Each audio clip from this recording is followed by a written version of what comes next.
Hello, my brother, my sister, God bless you. You are welcome in Lovers of God International Ministry, Holland. And today we have a very wonderful sermon, wonderful message from the Word of God. And the message is about zeal for God. Amen.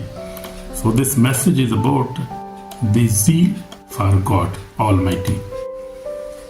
So we will see from scriptures, we will also read from Psalm from Revelation, and we will see what is the zeal for God, what means for that zeal. We will see from the Old Testament, New Testament, and we will learn about the zeal of God, and God will bless us today. So,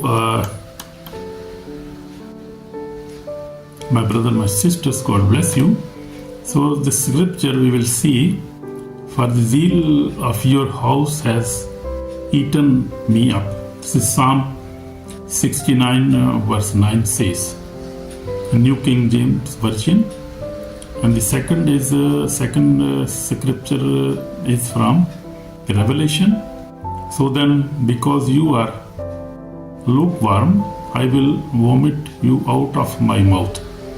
This is Revelation 3:16. So these are our references today. We will see what is zeal for God. Zeal for God means burning love, holy passion, and total commitment to God Almighty. Amen. So this means zeal for God. Zeal for God means burning love. The burning love which never fail. That is absolute love or absolute faith on God. So the holy passion and total commitment to God. And we will see from the Old Testament Elijah, and we will see Jesus Christ, and we will see Abraham. We will see many old prophets of Bible, and we will see Joseph. We will see Ayub, many prophets, even they had a very absolute faith, very burning faith, and they have holy passion, and they had total commitment to God. And it is not, so this is not, we are not talking about the religion today, a tradition, but living fire in the heart to please God in every area of life. So this is a very special message today about the zeal for God. Amen. God bless you, and I hope you have also the zeal for God, my brother, my sister. I have zeal for God, and truly I have zeal for God in every circumstances, in difficulty, in pain, in happiness. I have zeal of God. As we see, Elijah has a zeal for God. So we will see. So in the Old Testament, we will take one example from Old Testament. Elijah stood alone on Mount Carmel and sat. So Elijah was alone on the Mount Carmel, and he was very brave man of God, and he was calling other prophets, other priests. So he was a very brave man of God, very brave prophet, and he prophesied. And that was the difficult time in Israel. He was a very difficult prophet, was doing very difficult task, but was faithful to God. Even he has the threat of life, and king was behind him and was wanted to kill him, but he was running, but was very brave prophet of God. So he said, I have been very zealous for the Lord God of hosts.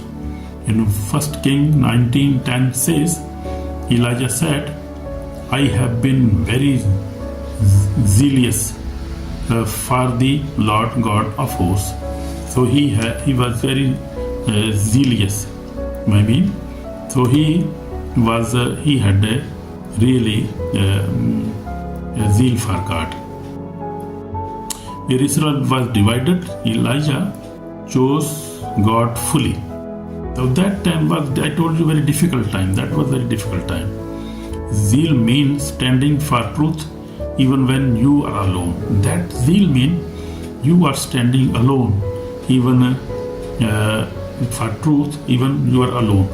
So in this time now, the time is now that even I in this country, in Holland, there are very few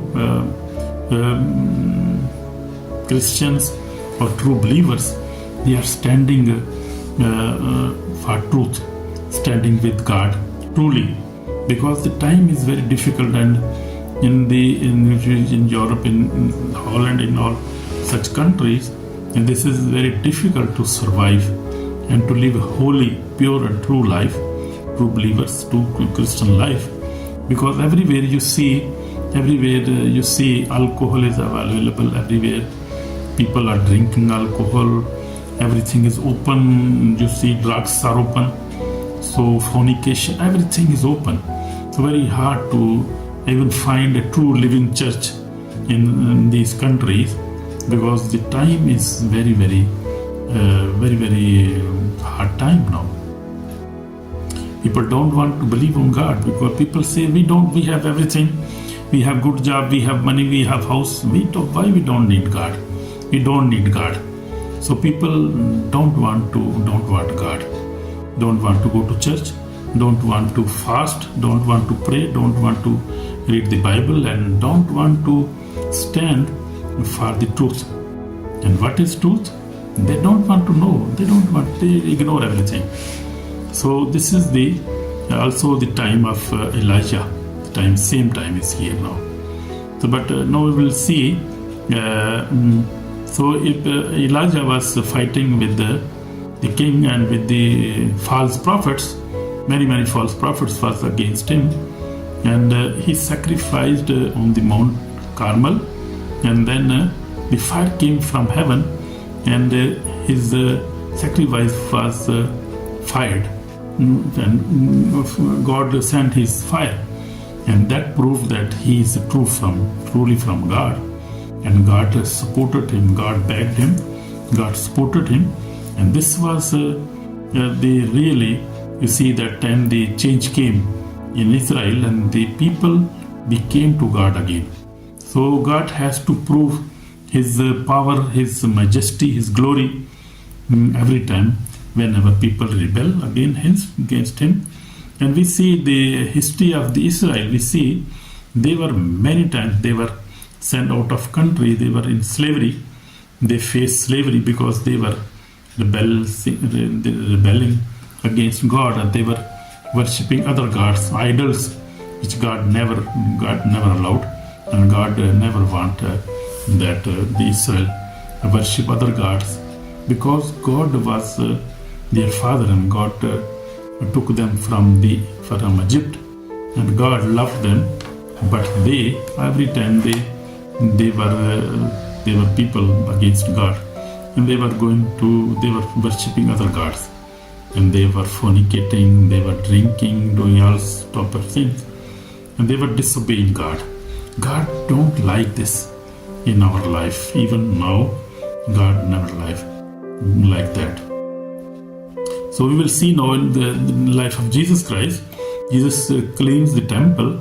Jesus drove out many changers, because God's house had lost holiness. In Matthew 21:12-13 says that Jesus was very angry with the administration there, and he drove out money changers. Animals were there was a market, like supermarket there. They were selling, purchasing. They were money changers. They were doing all business. They were earning money, and the Pharisees and the priests were involved in that business. That time they were getting money. They were earning money. They were getting rich. So that was not good, because Jesus said, "My house is for prayer, and you have make it the house for thieves. So this shows holy anger against the sin and deep love for God, purity. So this anger was holy anger. We see holy anger mean to make everything holy. This anger was holy anger. This anger was against sin and deep love for God's purity. So this was holy anger, and he was angry on the money changers, on the marketers, and he was not happy with that because they were sinning in the temple. They were not doing good. So we see the other example. We see Jesus was obedient to the cross. Jesus obeyed the Father into death. We see in Luke, true zeal is not noise, it is obedience even when it is painful.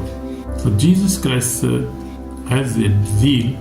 He has his zeal for his Father, and Jesus Christ was obedient Son of God, and even he was obedient to the death, to the cross, which was very painful, and Jesus obeyed that cross. So we have to be also obedient in any circumstances, as I told you. So we see now fourth point is living zeal versus death religion.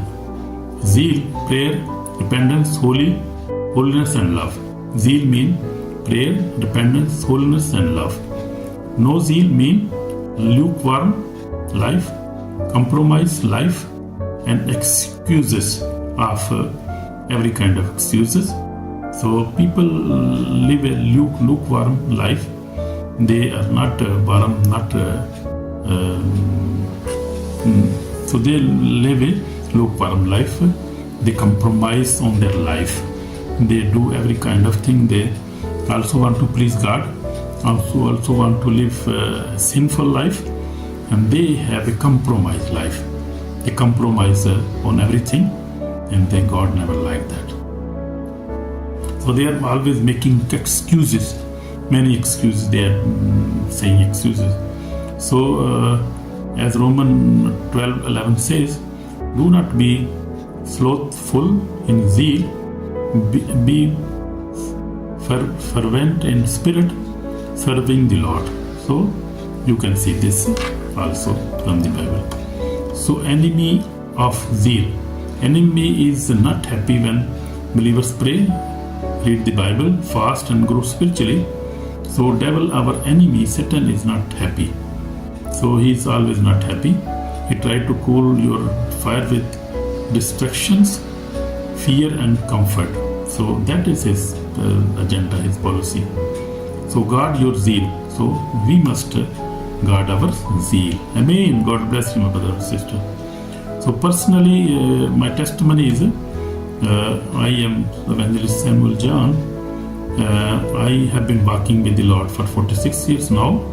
I face many challenges, but by the grace of God, for the last years, I have overcome all kind of sin, and now I live a holy life by the grace of God. This is not my power.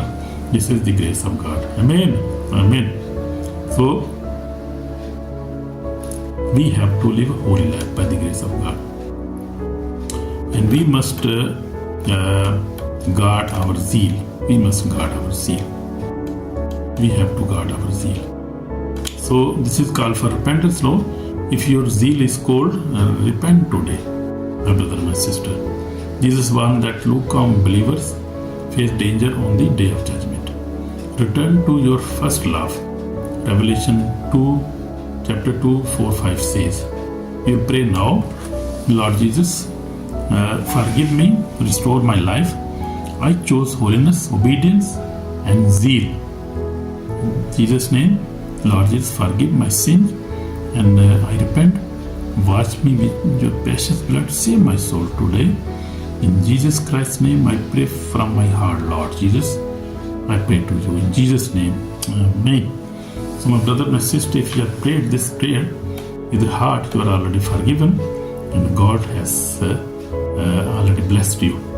In Jesus' name, Amen. Amen. Shalom.